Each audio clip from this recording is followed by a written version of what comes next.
how to add clickable links in your Facebook posts. So hey guys, welcome to this tutorial. In this tutorial I'll be guiding you through the steps on how you can add shareable links in your Facebook posts. So in order to start, the first thing that we're going to do is launch your Facebook application by tapping onto the app icon. Now once you are in Facebook, you can click onto this what's on your mind option at the top, and if you'll do this you can type in your post here. So for example, let us type some random text like,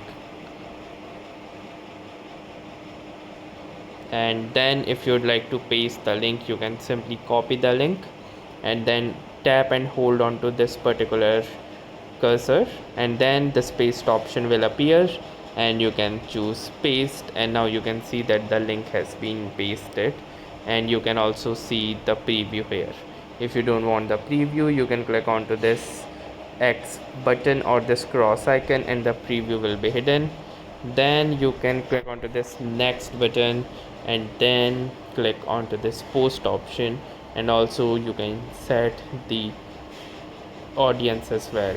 So I'm gonna click onto this post option, and now you can see that this link has been successfully added.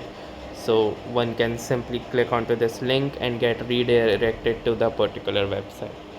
So that's how easy it is. Thanks for watching and have a nice day.